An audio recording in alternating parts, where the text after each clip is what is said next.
By the time we landed in Port of Spain, we were running on empty. I'm talking about weeks and weeks of little to no sleep. I think this international move took every move I've ever done and multiplied it by 20. We landed exhausted. Most people spend their whole lives standing on the edge. This series is about what happens when you jump.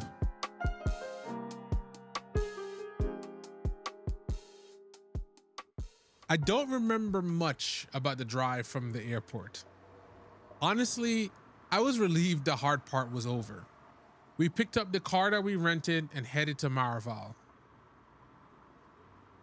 I want to give a shout out to our Airbnb host. I think the location we chose was perfect. It felt immediately very comfortable. It felt like somewhere where we could be for the next month while we were figuring things out. And she was more than helpful. She gave us suggestions on places to go. It felt comfortable having that coming into a place where we weren't sure. So check out her listing. We added it in the description. Also put a little shout out for it in this clip. So definitely give her a book if you're ever looking for a place in Trinidad. Now we're actually in Trinidad and it's time to get our lives together. We had a full list of things we had to do. We had to find a permanent residence, we had to renew our passports, and we had to open a bank account. It was just all of these things that on paper are just really straightforward, but we have not done this stuff here. You know, I've never really banked in Trinidad and the process and requirements are very different. So you have to literally go through the steps.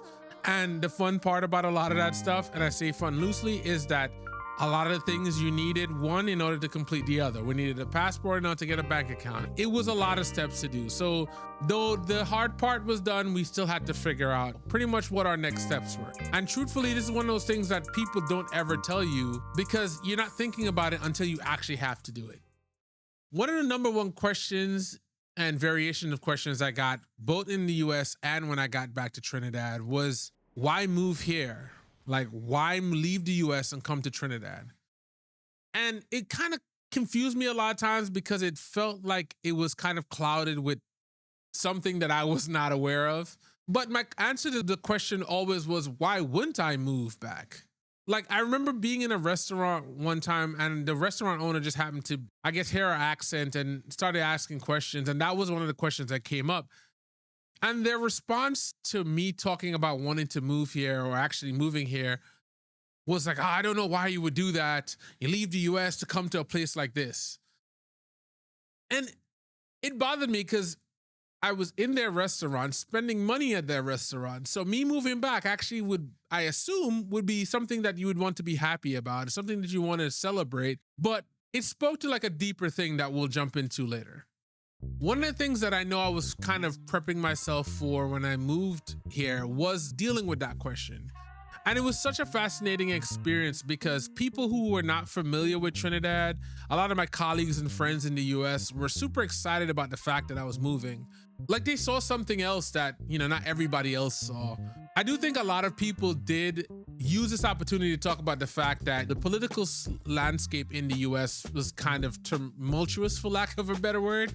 And so this was an opportunity, they're seeing people leaving and, you know, I guess being proud of seeing somebody leaving was a thing. And for us, that wasn't really the driving force. We saw this opportunity as an opportunity to come home and just be amongst friends and family and see a different life. Then there was another group of people, and this is a mixed bag too, so I don't want to say put everybody in the same category, but people with experience in Trinidad, specifically people who either grew up there or were from there or who had family from there, they fell into two camps. One camp was also very supportive, which is like, you know, I had like my aunt, who's always very supportive of me, my uncle, my father, there were people who were very happy to have me back.